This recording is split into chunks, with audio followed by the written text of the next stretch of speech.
Être enterré dans son pays d'origine, c'est le souhait de nombreux immigrés, mais quand on a construit sa vie en France, des questions se posent. Le dilemme des familles issues de l'immigration sur le rapatriement funéraire de la France vers l'Afrique, on en parle dans notre chronique bimensuelle avec notre partenaire Le Monde Afrique. Ce soir, nous sommes avec Fatoumata Sylla, bonsoir. Bonsoir. Alors, dans les familles issues de l'immigration, pourquoi le rapatriement funéraire est-il une pratique si répandue ? Le rapatriement funéraire, il répond au désir de certaines familles issues de l'immigration d'avoir leur lieu de sépulture dans leur pays d'origine. L'Institut national d'études démographiques a fait une étude à ce sujet qui concerne les immigrés de France de tout continent confondu. Et ce qu'on observe, c'est que dans certaines communautés, ce désir il est beaucoup plus important. Et c'est notamment le cas pour les personnes issues d'Afrique du Nord et les personnes issues d'Afrique sahélienne. Et en l'occurrence, pour les personnes d'Algérie, du Maroc ou de la Tunisie, ce désir il s'élève entre 45 et 47%, tandis que pour l'Afrique sahélienne, il va jusqu'à 52%. Dans le reste de l'Afrique, ce désir il est un peu plus faible, on est autour de 22%.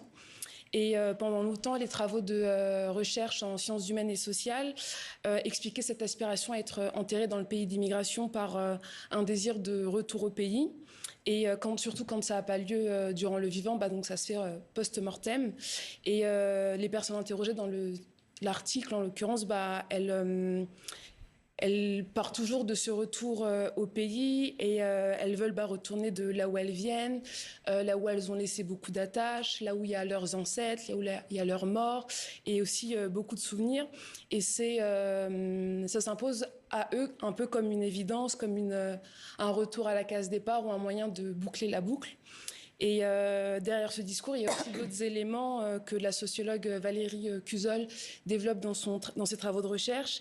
Elle explique que ce choix s'inscrit aussi dans une dimension de transmission et que certains parents, par le choix du lieu de sépulture dans leur pays d'origine, ils tentent de maintenir le lien entre leurs enfants et le pays qu'ils ont quitté, les familles qu'ils ont laissées, ainsi que l'histoire du pays. Et aussi, l'organisation des obsèques dans les pays d'origine, elles permettent à la famille, pas seulement nucléaire, mais élargie, d'assister aussi aux funérailles, puisque il est beaucoup plus simple de quitter la France et d'aller en Afrique que l'inverse pour assister à des funérailles. Et quel rôle joue la religion dans ces décisions? Est-ce un facteur déterminant? La religion, par exemple, la communauté musulmane, c'est l'une des communautés qui rapatrie le plus. Il n'y a pas de statistiques dessus, mais en sciences sociales, on estime le rapatriement de la communauté musulmane entre 70 et 80%. Et ce qui se joue, c'est que en France, le territoire national n'est pas également doté de carrés confessionnels pour l'inhumation des musulmans de France. Donc ce qui se passe, c'est que parfois il est beaucoup plus simple pour certains musulmans d'être rapatriés dans leur territoire d'origine que d'être enterrés en France. Alors, il y a aussi... Oui, je vous laisse finir. Il y a aussi des chercheuses qui observent que dans certains travaux, le rapatriement funéraire, il répond aux discriminations religieuses qui peuvent être subies dans le parcours d'immigration. Et ce sont un peu les conséquences des actes anti-musulmans qui ont augmenté de 88% en France entre 2024 et 2025, selon les dernières données du ministère de l'Intérieur. Alors, pour la première génération d'immigrés, être enterré dans le pays d'immigration est une évidence, mais pour leurs enfants, ce n'est pas toujours si simple, évidemment. Alors comment se négocie ce choix quand les proches ne sont pas forcément d'accord? Le plus souvent, c'est qu'il y a des débats au sein des familles. Les parents ou les enfants tentent d'influencer les choix des uns et des autres, mais le plus souvent, ceux qui restent respectent le choix du défunt. Et donc même si c'est un choix difficile et qu'il y a un déchirement derrière, le choix, il reste respecté.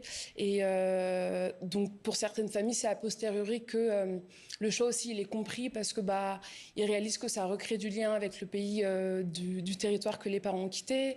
Ils y vont plus souvent, ils y emmènent aussi leurs enfants à eux. Donc, Et quels défis ou questionnements ces situations posent-elles aux familles? Sur l'aspect intime, ça pose la question de l'emplacement des personnes aussi qui est restée, parce que selon la sociologue Valérie Cusol, l'emplacement d'un membre d'une famille peut déterminer l'emplacement des autres. Donc ça oblige les enfants issus de l'immigration à une introspection sur leur propre désir de lieu de sépulture.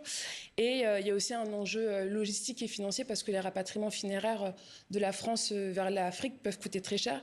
Il y a des États qui le soutiennent, comme l'Algérie ou la Tunisie, et donc qui prennent en charge le coût de ces rapatriements-là, mais dans d'autres pays, c'est pas forcément le cas. Et donc de la France, par exemple, pour les pays d'Afrique du Nord, ça coûte entre 2 500 et 5 000 euros, mais pour l'Afrique subsaharienne, ça va entre 5 000 et 7 000 euros. Merci Fatoumata Sylla, journaliste au Monde Afrique.